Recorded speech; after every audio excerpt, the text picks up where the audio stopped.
오늘 저는 욥처럼 인내하고 엘리야처럼 기도하자라는 제목으로 야고보서 5장의 말씀을 좀 살펴보겠습니다. 야고보서 5장은 우리가 재림 성도로서 살아가는 데 필요한 자질과 또 치료 봉사자로서 섬기고 봉사하는 데 필요한 메시지가 좀 기록이 되어 있다고 생각이 됩니다. 주님의 시간에라는 복음 성가가 있습니다. 영어 제목은 In His Time, 그분의 시간에라고 하는 제목인데, 먼저 가사가 이렇습니다. 주님의 시간에 그의 뜻 이루어지기 기다려 하루하루 살 동안 주님 인도하시니 주 뜻 이룰 때까지 기다려 그때를 그의 뜻 이루어지기 기다려 주의 뜻 이루어질 때 우리들의 모든 것 아름답게 변하리 기다려. 신앙하는 것을 여러 가지 말로 표현할 수 있지만 그 중에 하나는 기다림이라고 할 수 있습니다. 성경에 나오는 많은 믿음의 조상들은 기다리는 사람들이었습니다. 예를 들어서 아브라함과 사라는 하나님께서 약속하신 후손, 아들을 주시기를 오래 기다렸습니다. 요셉은 잘못한 상황이 아니었지만 노예의 삶에서 힘들게 살아갈 때 하나님께서 그에게 그 노예의 삶을 벗어나게 해주기를 기다렸습니다. 모세는 애굽에서 종살이하던 그 백성들의 구원하는 하나님께서 구원하시는 때를 기다렸습니다. 엘리야는 비가 오기를 기다렸고요.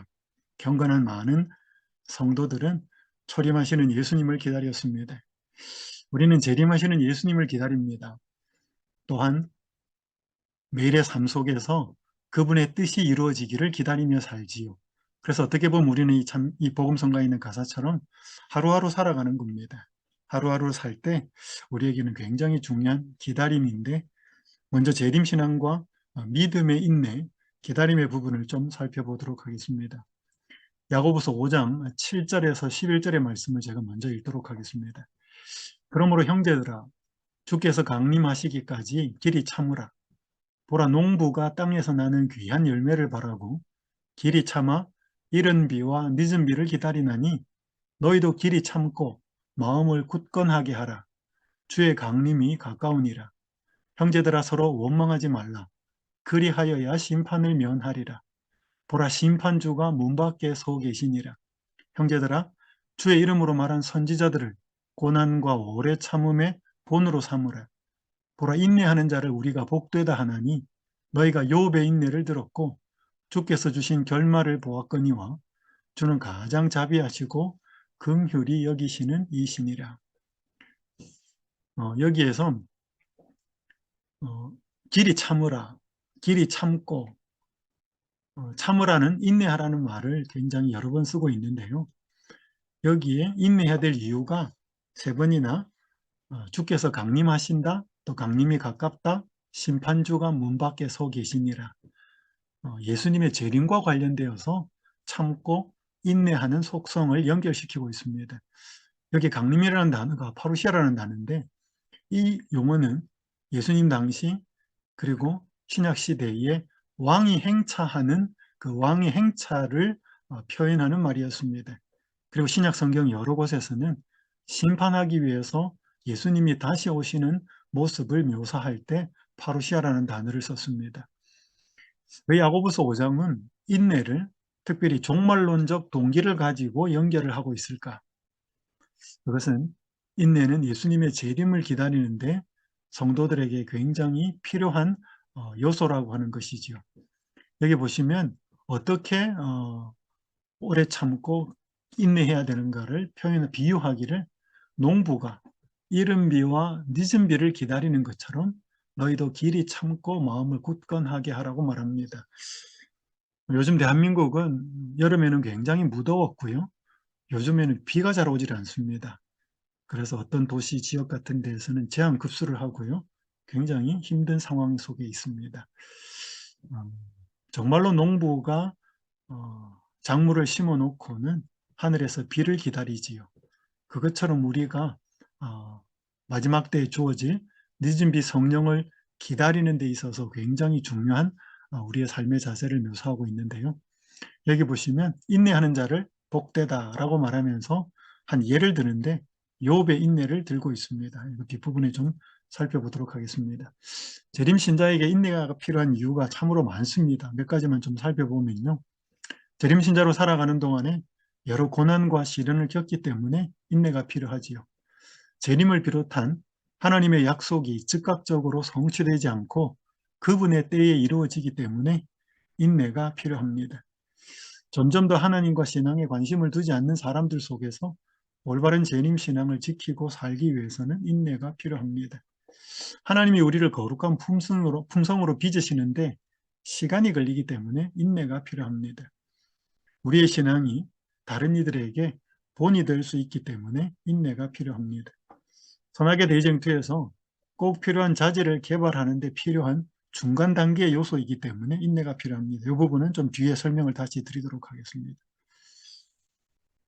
사람들이 근육을 키우려면 무거운 것을 들어야 합니다.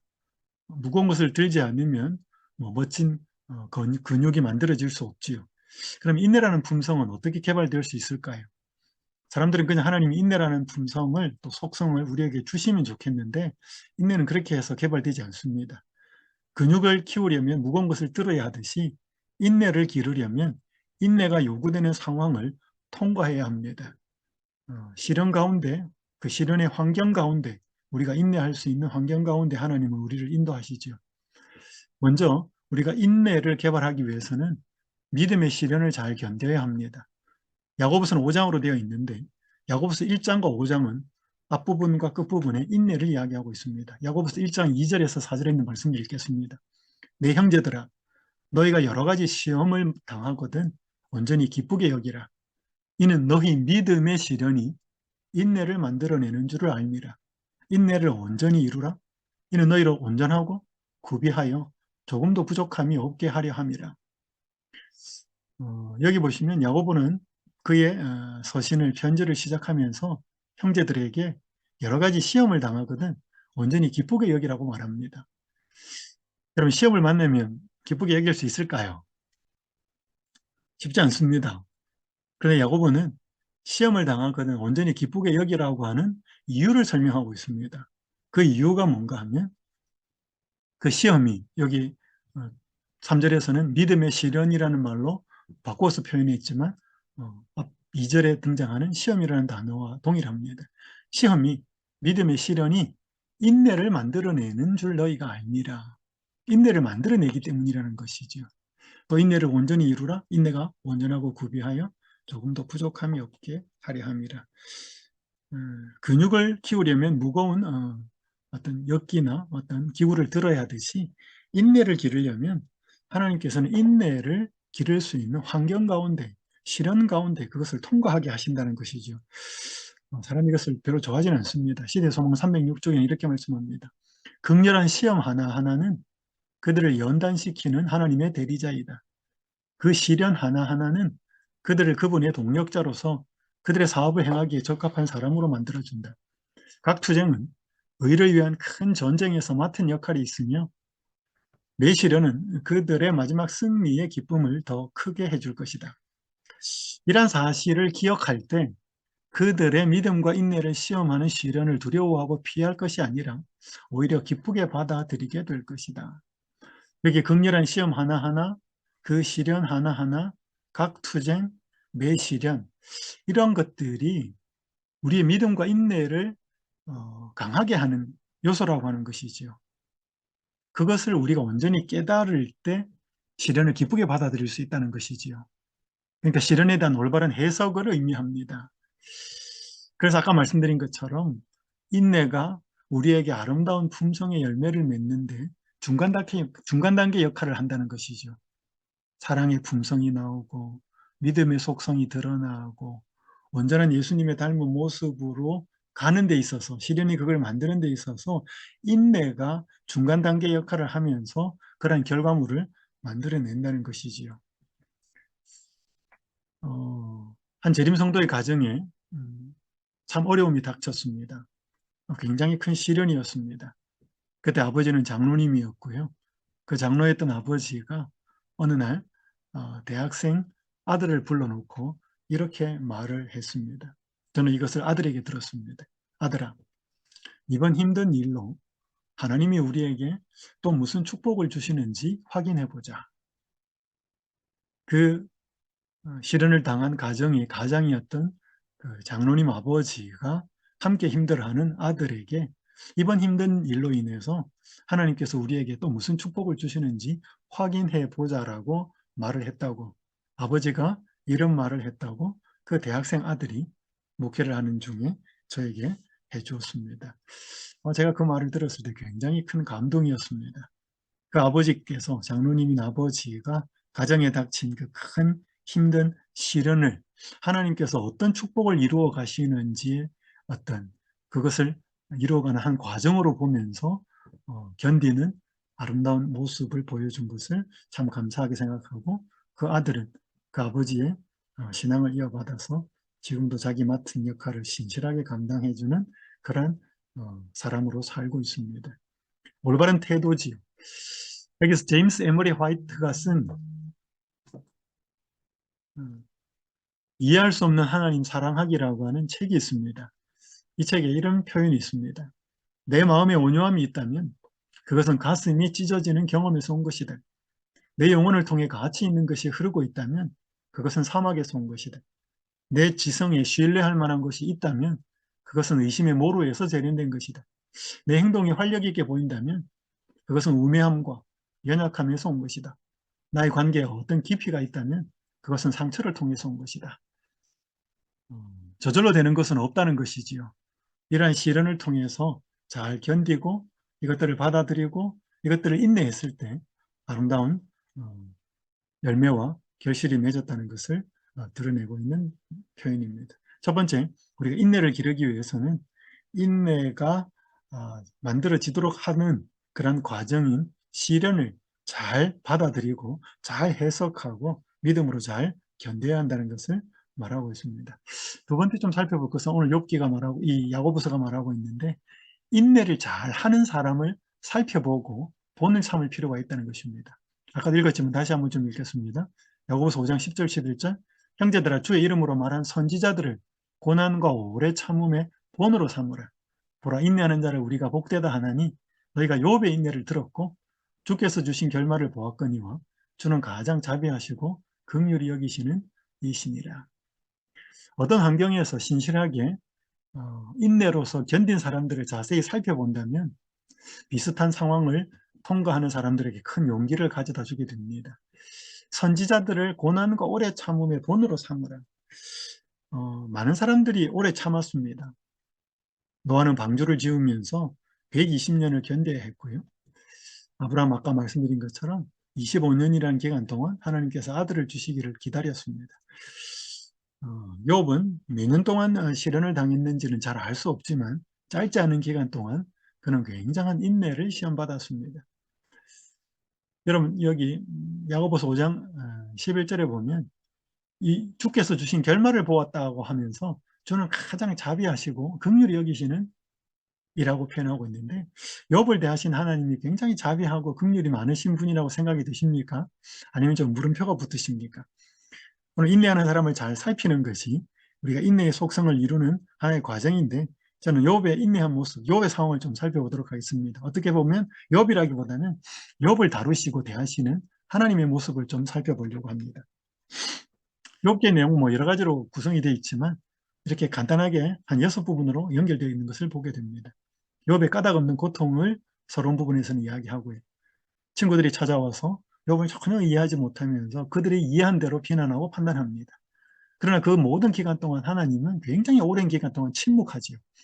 드디어 이제 욥기 38장에 하나님께서 나타납니다.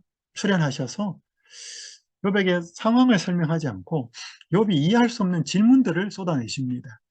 그리고 이어지는 욥의 회개가 있고요. 욥기 42장에서는 하나님께서 욥에게 축복, 하나님이 주시는 축복으로 마무리되고 있습니다. 자, 앞부분은 여러분이 잘 아시다시피 다 설명드릴 시간은 없고요.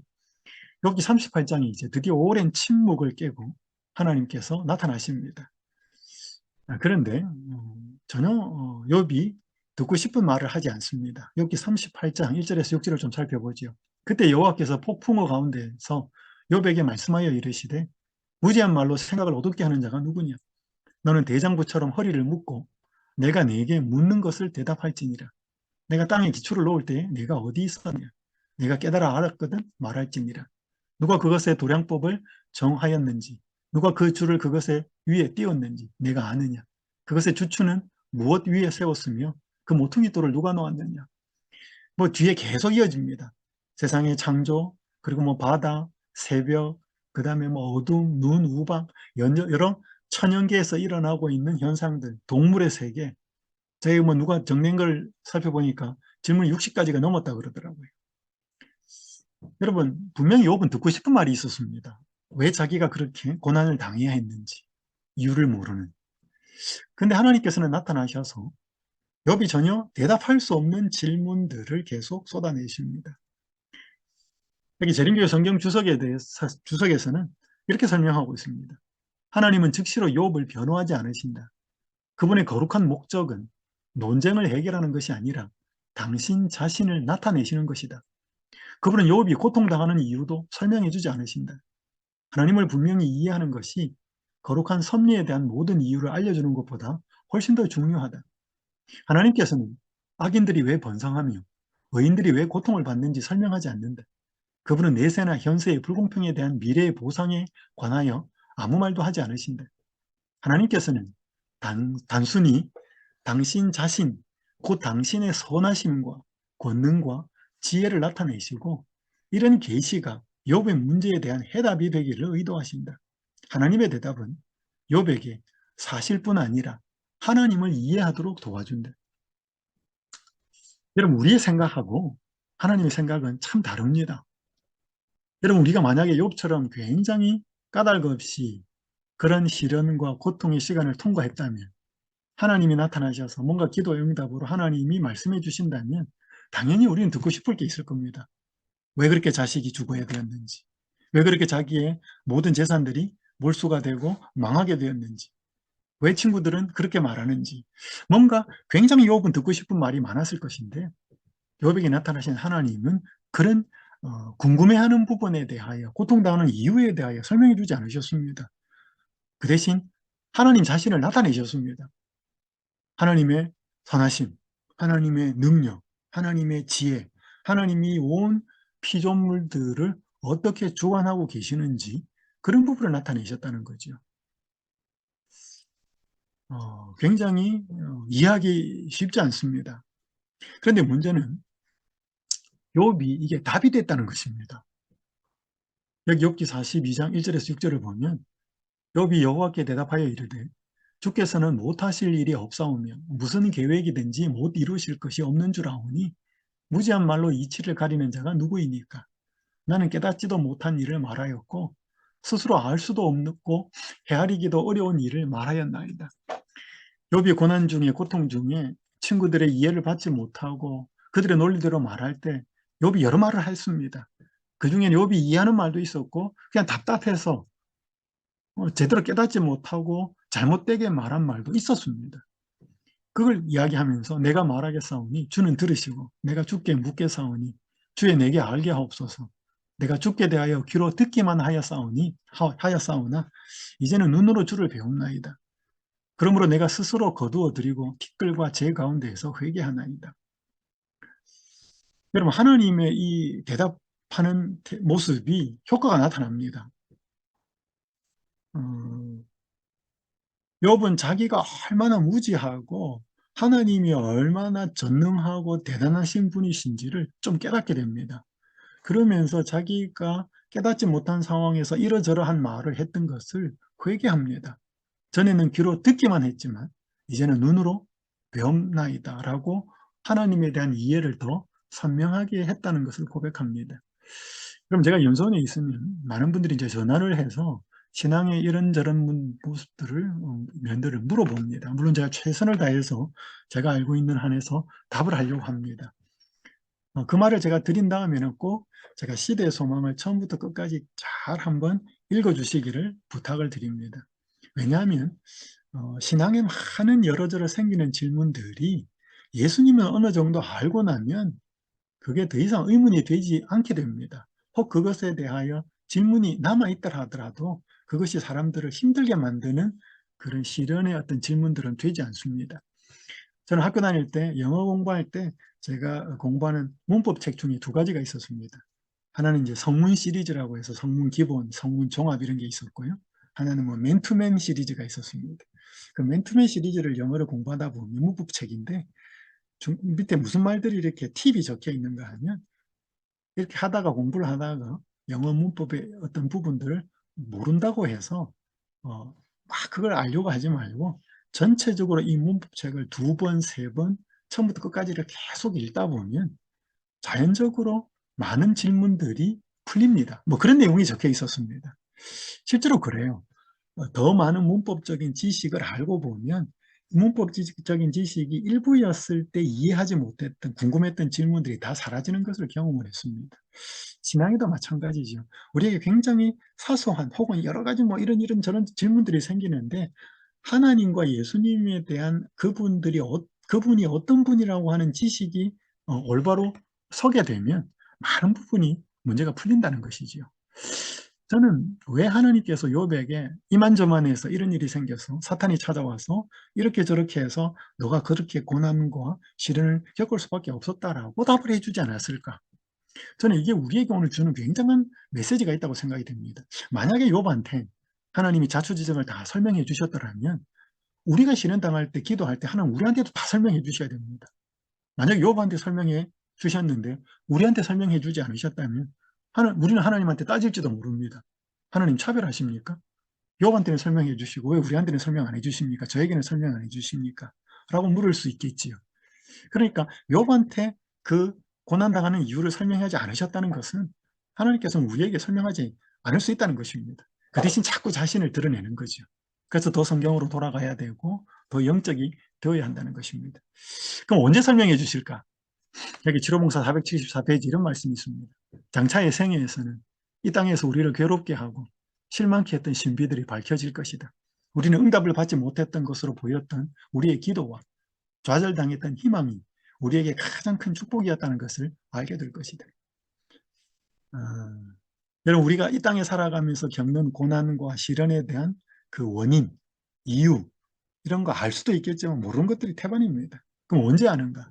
새하늘과 새 땅에서 우리를 실망하게 만들고 괴롭게 하고 절망케 했던 그런 것들에 대해서 하나님이 다 대답해 줄 거라는 것입니다. 그때 이만저만해서 이러저러해서 당신들이 그런 고난을 겪었다. 희망이 절망으로 바뀌었다. 그 말을 해줄 거라는 것입니다. 그래서 가야지요. 하나님으로부터 예수님으로부터 이 대답을 듣기 위해서. 그래서 여러분 욥이 고난을 당하고 140년을 더 살면서 그렇게 살다가 평안하게 잠들었는데 욥은 끝까지 자기 칠남 삼녀 자녀가 왜 죽었고 자기가 왜 그렇게 고난을 당했고 그거 모르고 죽었습니다. 언제 알까요?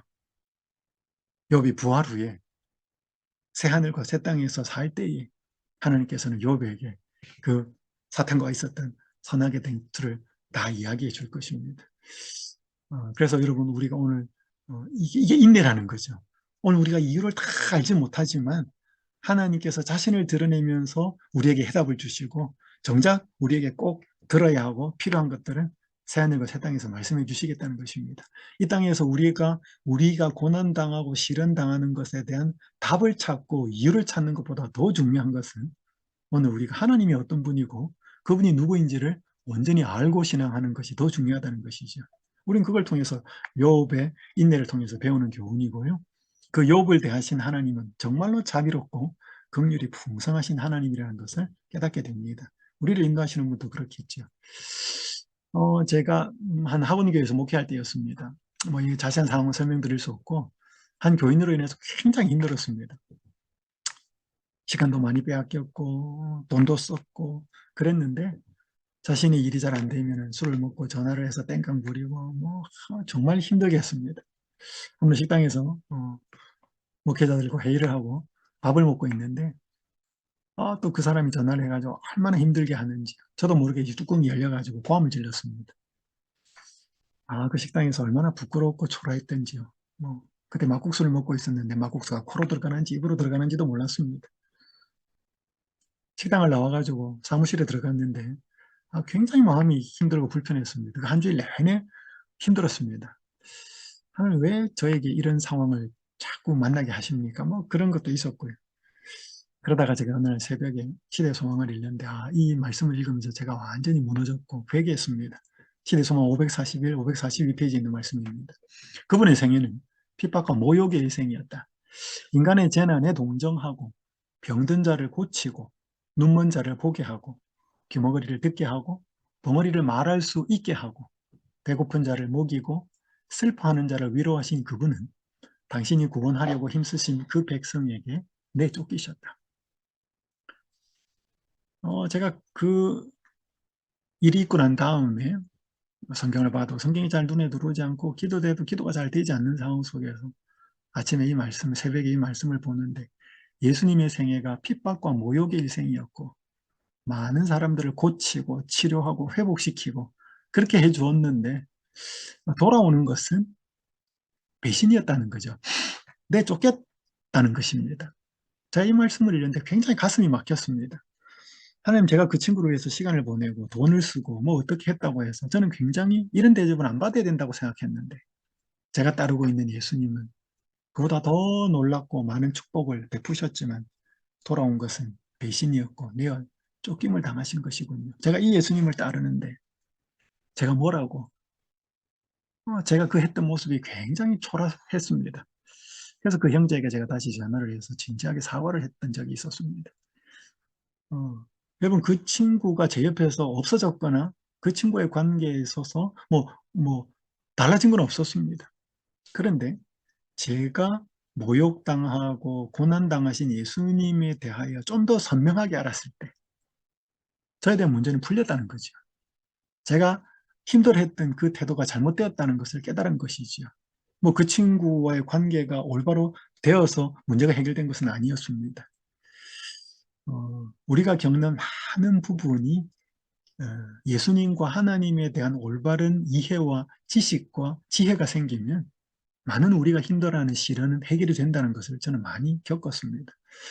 그래서 하나님께서는 우리에게 인내가 필요한데 욥의 인내를 보여주면서 욥 자체가 얼마나 인내하고 힘들었는지를 보라고 하기보다는 욥을 대하시고 다루시는 하나님의 태도가 어떻고 하나님이 무엇을 우리에게 알려주기 원하신다는 것을 더 이해할 때 우리에게 꼭 필요한 인내를 우리가 유지하고 그 인내를 통해서 끝까지 견디는데 굉장한 힘이 된다는 것이지요. 이것이 바로 선지자들이 오래 참았고 믿음의 사람들이 걸어갔던 길을 잘 살펴보는 것이 굉장히 중요하고 그보다 더 중요한 것은 여러분 욥의 인내는 까닭없이 당하는 고통이었습니다. 그 욥의 고통은 예수 그리스도의 고통을 표상합니다. 예수님이 당하신 모든 고난과 시련은 까닭없는 고통이었지 않습니까? 자기가 잘못해서 당한 게 아니었기 때문에. 그래서 우리는 더 고통당하고 모욕받으시고 핍박받으신 예수님의 모습을 자세히 살펴볼 때 우리는 인내할 수 있는 큰 힘을 얻게 된다는 것이죠. 제가 인내에 관한 두 가지 방법을, 인내를 얻을 수 있고 유지할 수 있는 방법을 두 가지 말씀드렸습니다. 첫 번째는 시련을 통과해야 되는데 그 시련을 올바로 이해하고 해석하는 것이 중요하다는 것이고, 두 번째는 오래 참은 인내의 모본을 잘 살피는 태도가 굉장히 중요하다. 이 두 가지를 좀 말씀을 드립니다. 자, 첫 번째는 재림신앙과 인내의 믿음의 인내를 살펴보았다면 두 번째는 재림신앙과 믿음의 기도에 대해서 좀 살펴보도록 하겠습니다. 야고보서는 이어집니다. 5장 18절부터 18절은 이렇게 말씀합니다. 너희 중에 고난당하는 자가 있느냐? 그는 기도할 것이요. 즐거워하는 자가 있느냐? 그는 찬송할지니라. 너희 중에 병든 자가 있느냐? 그는 교회의 장로들을 청할 것이요. 그들은 주의 이름으로 기름을 바르며 그를 위하여 기도할지니라. 믿음의 기도는 병든 자를 구원하리니 주께서 그를 일으키시리라. 혹시 죄를 범하였을지라도 사하심을 받으리라. 그러므로 너희 죄를 서로 고백하며 병이 낫기를 위하여 서로 기도하라. 의인의 간구는 역사하는 힘이 큼이니라. 엘리야는 우리와 성정이 같은 사람이로되 그가 비가 오지 않기를 간절히 기도한즉 3년 6개월 동안 땅에 비가 오지 아니하고 다시 기도하니 하늘이 비를 주고 땅이 열매를 맺었느니라. 자, 앞부분에서는 인내하고 기다릴 것을 말씀하면서 주의 강림이 가깝다. 재림 성도에게 참 중요한 속성과 품성의 한 요소가 인내라는 것을 말씀을 드리면서 욥의 인내, 욥을 대하시고 다루시는 하나님의 자비하신 긍휼을 살펴보았습니다. 오늘은 기도의 문제에 초점이 맞추어집니다. 특별히 여기에서의 기도는 자신을 위한 기도라기보다는 타인을 위한 기도가 언급되어 있습니다. 그래서 서로 기도하라, 병자를 위해서 기도하라고 말하면서 기도의 모본으로 엘리야를 이야기하고 있습니다. 엘리야는 비가 오지 않기를 기도했고 다시 오기를 기도했다. 근데 왜 이게 재림신앙 하는 우리에게 굉장히 중요한가 하면, 그럼 우리가 잘 아는 열왕기상에 나오는 엘리야는 첫째 엘리야, 9시 때 엘리야를 우리가 잘 압니다. 그리고 우리가 말라기서를 보면 예수님이 초림하시기 전에 오리라고 약속된 두 번째 엘리야 왔죠. 그 엘리야는 침례요한이었습니다. 그가 초림 전에서 해야 될 일이 첫째 엘리야의 사역과 흡사했습니다. 그리고 우리가 많은 증언의 말씀을 살펴보면 그리스도께서 재림하시기 전에 셋째 엘리야의 역할에 대해서 말씀합니다. 아비의 마음을 자식에게로, 자식의 마음을 아비에게로 화목하게 하고 회개의 기별을 증거하는, 늦은 성령을 받았을 때 세 천사의 기별을 증거하는 하나님의 특별한 무리의 역할을 셋째 엘리야라고 상징하고 있는 많은 말씀들을 보게 됩니다. 그래서 재림을 맞이하는 우리 재림 성도가 특별히 엘리야의 사역을 잘 살펴보는 것은 굉장히 중요하다는 생각이 듭니다. 엘리야의 기도를 조금 뒤에 살펴보도록 하겠습니다. 야고보서 5장 13절이 아까 살펴본 것처럼 너희 중에 고난당하는 자가 있느냐 그는 기도할 것이요 즐거워하는 자가 있느냐 그는 찬송할지니라라고 말씀합니다. 여러분, 대부분의 사람들의 삶은 이 두 가지가 계속 섞인다고 생각합니다. 고난과 시련을 당할 때가 있고요. 또 그것들이 해결이 되면서 기뻐하고 즐거워하는 때가 있습니다. 고난도 없고 즐거움도 별로 없는 그런 삶도 있을 수 있겠지요. 근데 대부분의 사람 속에는 고난이 있습니다. 시련이 있고 또 나름 즐거움이 있습니다. 고난 당하는 당하는 분들이, 성도들이 다 기도하는 것은 아닙니다. 또 삶의 기쁨과 즐거움이 있을 때 그 모든 사람이 다 찬송하는 것은 아니지요. 우리의 삶에 고난과 즐거움이 있다면 우리는 기도와 찬송이 우리의 삶에 굉장히 번갈아 가면서 우리에게 일어나야 될 삶의 태도라는 것이지요. 여기 댄 맥카튼이라고 하는 야고보서를 주석한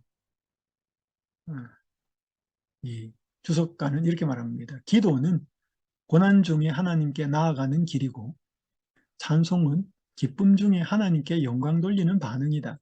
고난과 기쁨 사이에 놓인 신자의 삶은 언제나 하나님을 향해 열려 있어야 된다. 우리의 삶에 대부분 고난이 있고 또 즐거움이 있기 때문에 이 두 개가 번갈아 가면서 있다는 것은 우리에게는 기도와 찬송이 끊이지 않고 계속 나타나야 된다는 것을 이야기하고 있습니다. 생각해 보시면 좋겠고요. 특별히 이제 여러분들께서 치료봉사자로서의 여러 실질적인 교육을 받으시고 또 영성훈련을 하고 계시는데, 특별히 우리가 많은 병자를 만날 때 이제 그들을 위해서 기도하고 또 치료나 이런 걸 도와줄 수 있는데, 기도할 때 주의사항을 좀 말씀을 드리겠습니다. 너희 중에 병든 자가 있느냐? 그는 교회의 장로들을 청할 것이요 그들은 주의 이름으로 기름을 바르며 그를 위하여 기도할지니라. 환자에게 가서, 병자에게 가서 장로님도 기도할 수 있고 또 집사님들도 기도할 수 있습니다. 그것은 교회가 대표성을 띈다라고 하는 여기 환자를 그렇게 만날 때는 대표성이 있다는 것을 의미합니다. 여기 복음교육자 216페이지에 있는 말씀을 먼저 좀 읽습니다.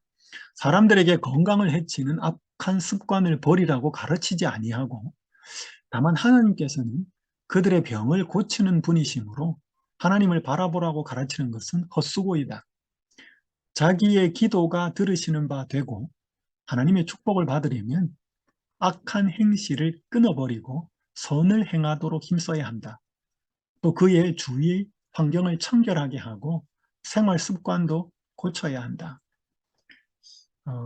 이제 병자를 위해서 기도하러 가는 사람들은 병자에게 그게 자연의 법칙이든 영적인 법칙이든 하나님의 법칙을 어기는 것은 잘못된 일, 죄라는 사실을 알려주어야 됩니다. 이걸 책망하거나 이렇게 살았으니까 병에 걸렸지 이렇게 말하면 안 되고, 우리 형제 아무개 집사님 그렇게 몸에 병이 나셨는데 한번 먹는 음식, 생활 방식 이런 분들 한번 곰곰이 좀 돌아보시면 좋겠습니다. 굉장히 친절하고 온유하게 알려주어야 합니다.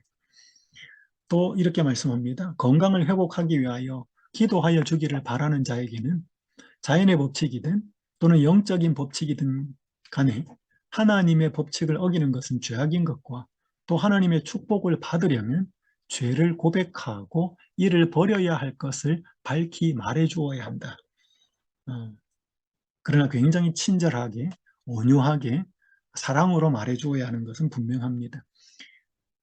제가 작년인가요? 여수 요양병원에 집회를 갔었는데 그 여수 요양권 병원 건물 바로 앞에 맨발 걷기 길이 만들어진 것을 보게 되었습니다.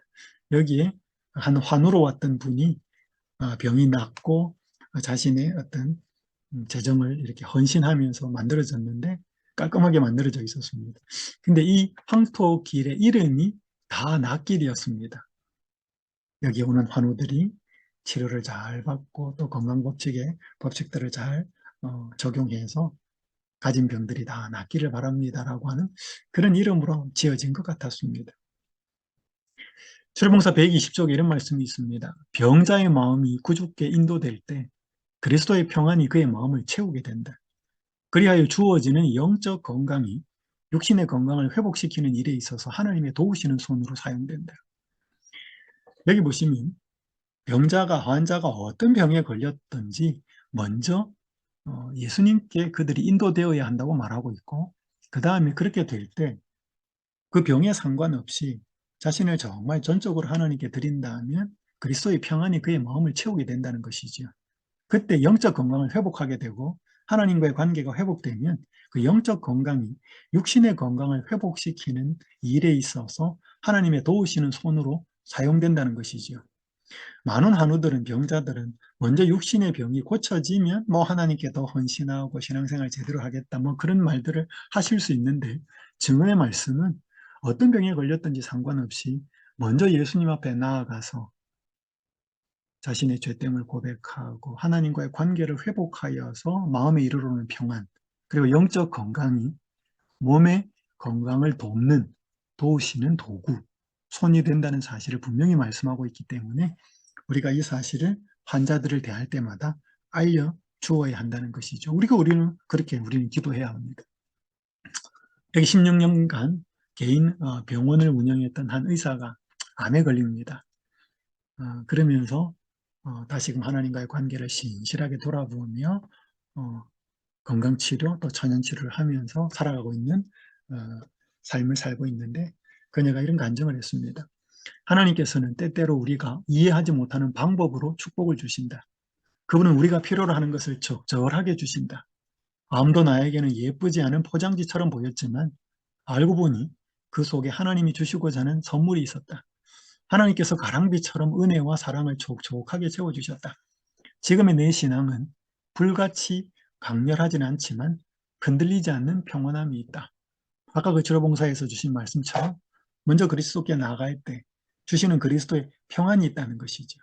그 평안, 영적 건강이 있고 그것이 육신의 건강을 회복하는 데 도우시는 도구, 손이 될 수 있다는 것을 증명하는 한 예라고 할 수 있습니다. 제가 대학 다닐 때 대학생 선교회 활동을 열심히 할 때 저와 함께 했던 저보다 한 살 많은 누나였습니다. 지금도 열심히 신앙생활하고 있고 그런 투병 중이지만 신앙은 그렇게 그리스도가 주시는 평안을 가지고 있다라고 하는 것을 알게 되었고 그 마음이 하나님께로 가 있다는 사실을 알고 제가 굉장히 아름다운 태도의 모습을 보게 되었습니다. 그러면 우리가 병자를 위해서 어떤 기도가 꼭 포함되어야 되는가? 꼭 이대로 드려야 될 필요는 없지만 이 내용의 정신은 병자를 위해서 기도하는 장로님이나 집사님이 혹은 목회자가 가지고 있어야 된다는 것이죠. 환자를 위하여 기도할 때 우리가 마땅히 빌 바를 알지 못함을 기억하여야 한다. 우리는 우리가 바라는 축복이 가장 좋은 것인지 아닌지를 알지 못하므로 우리의 기도에는 다음과 같은 뜻이 포함되어야 한다. 주여, 주께서는 마음의 모든 은밀한 것을 아시며 또 각 사람을 잘 아시나이다. 저희의 중보자이신 예수님께서는 저희를 위하여 생명을 버리셨으니 우리의 사랑이 아무리 크다 한들 주의 사랑에 좋게 비교할 수 없나이다.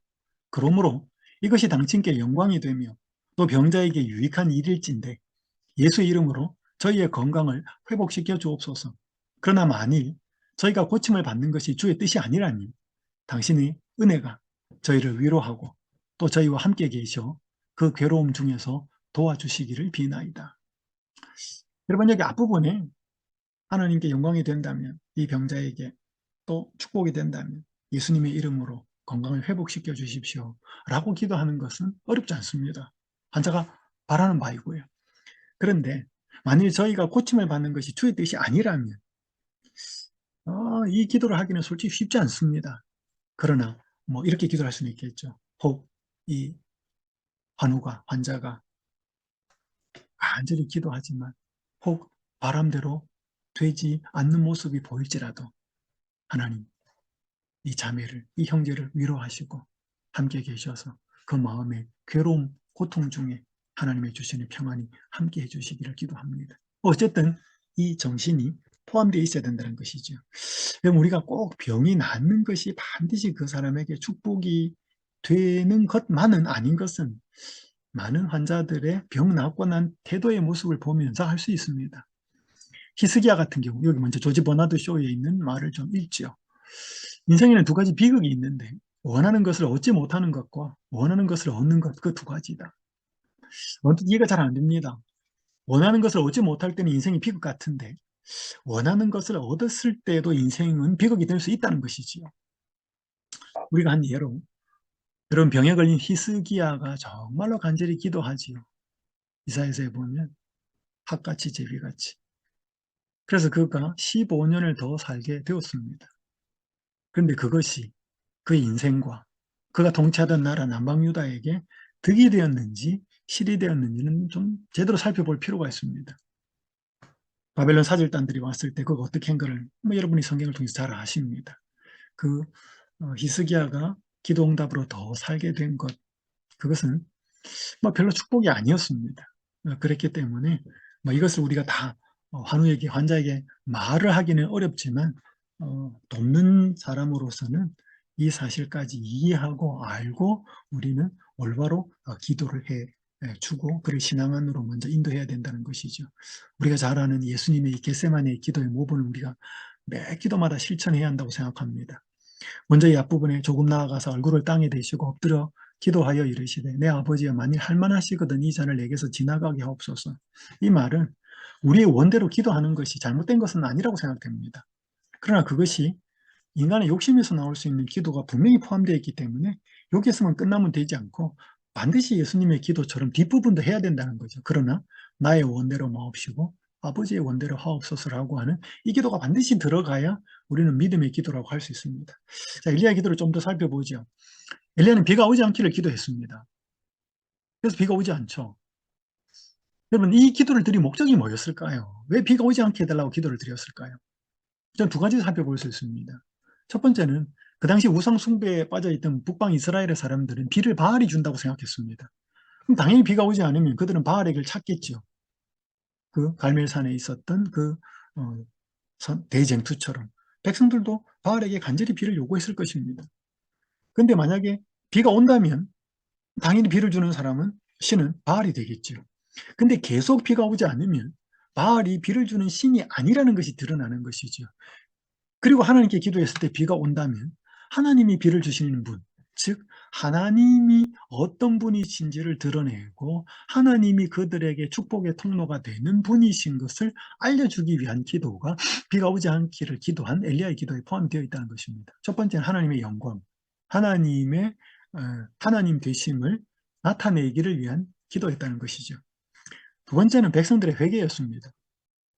괴로운 마음으로 그는 한때 은총을 받은 백성의 악한 행위를 제지하시고 필요하다면 형벌을 내리사 저희로 하나님께로부터 떠난 것을 사실 그대로 볼 수 있게 해달라고 하나님께 간청하였다.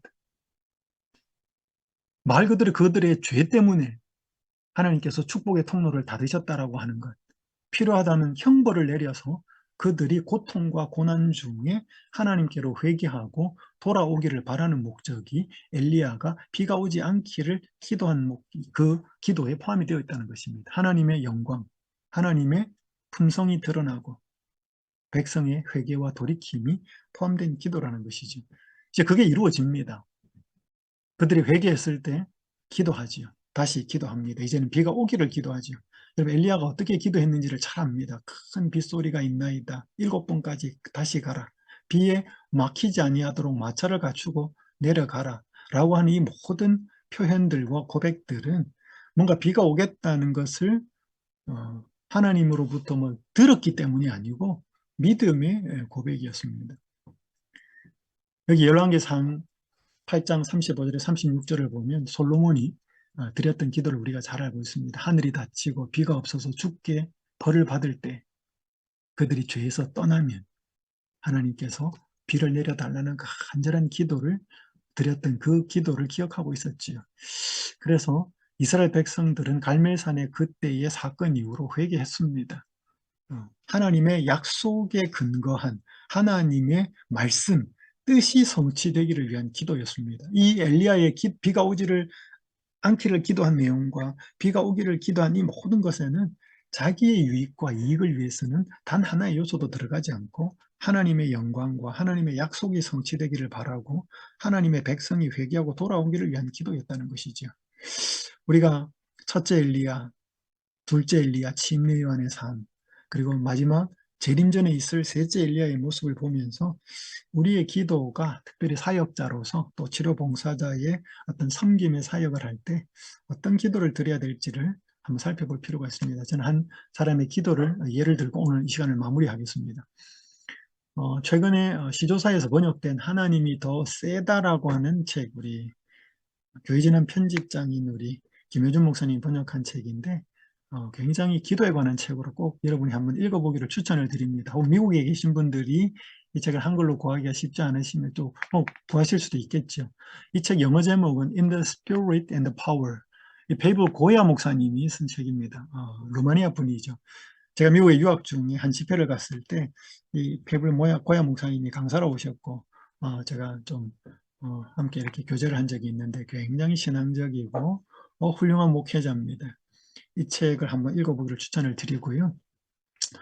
이 고야 목사님이 부쿠레슈티, 루마니아에서 굉장히 좋은 대학입니다.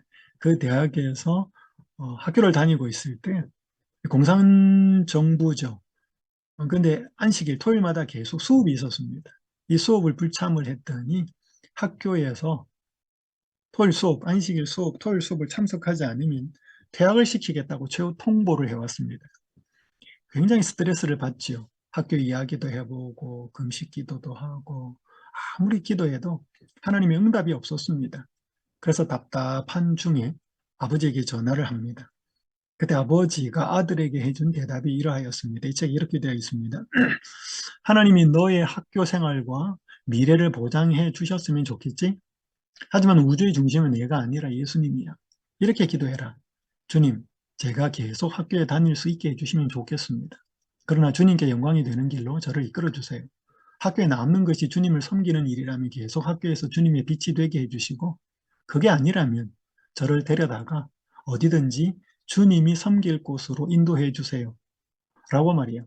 자기를 내려놓고 하나님을 중심에 모시고 모든 걸 내맡기고 학교를 포함해 모든 것을 기꺼이 희생하기로 마음 먹는다면 그게 바로 하나님이 응답하시는 기도가 될 거란다.